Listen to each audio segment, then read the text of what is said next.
Hi, my name is Nur Aisha Akila and I'm 11 years old. I'm from Merang, Setiu, Terengganu, and I really love reading. I read on my amper time. And I have this book that I really like. It is called The Lorax. It was written by Dr. Seuss and was published by HarperCollins. Let me tell you the story about the Lorax. So, the story begins with the Onceler arriving in the beautiful land, filled with colorful, fluffy truffula trees and wonderful creatures like humming fish, swami swans, and brown barbaloots. In fact, the land is so breathtaking that the Onceler decides to settle there. He chops down a truffula tree and builds a shop where he can sell seeds, a strange knitted invention that he believes will be popular.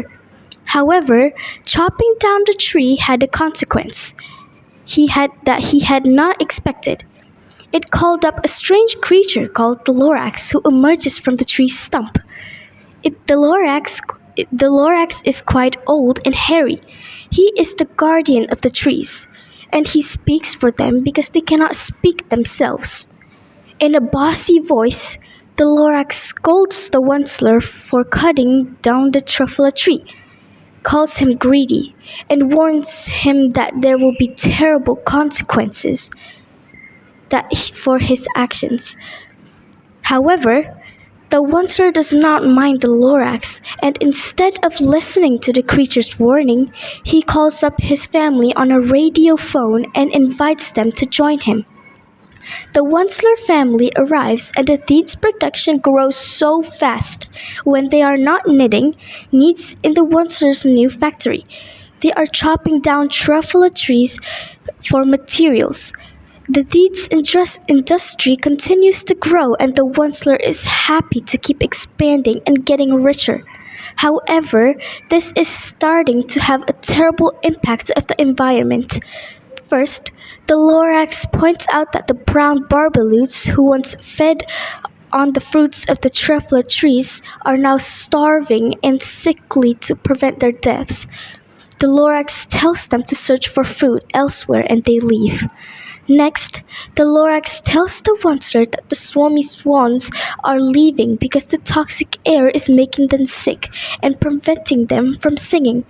Finally, the Lorax shows the Onceler that his factory has polluted the pond where the humming fish live. The humming fish can no longer hum. Even though the terrible consequences are happening around him, Onceler still insists he meant no harm and wants to keep biggering his factory. However, as he lays out his plans, the last of the truffula tree is chopped down and things quickly fall apart for the Onceler. With no more truffula trees, he can make normal needs, so the factory closes down and his family leaves. When the Lorax finally leaves sadly, the Onceler is left alone in the destruction. The only thing left to him is a message left by the Lorax, the word unless carved in the stone. The story returns to present and the Onceler explains to the curious boy that he has been trying to understand the message ever since the Lorax left. So far, he has been unsuccessful, but now the arrival of the boy, he finally understands. He explained that unless people care, the unpleasant situation will not improve. He then drops down the last truffula tree seed and asks the boy to plant it and regrow the forest so that the Lorax and the other creatures can return to their home. First, this book teaches us a great lesson that it shows us that trees are important and crucial in part of our life. Plus, have you ever think about the animals that can die if we cut down all the trees?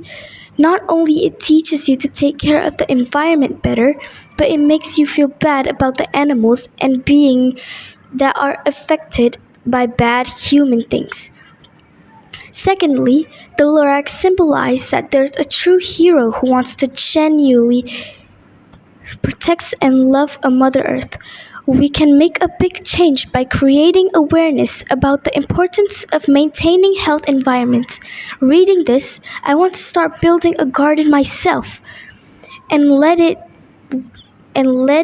grow into a wonderful forest. What about you? That's all from me. Hope you enjoy my Hope you enjoy my humble review. Bye.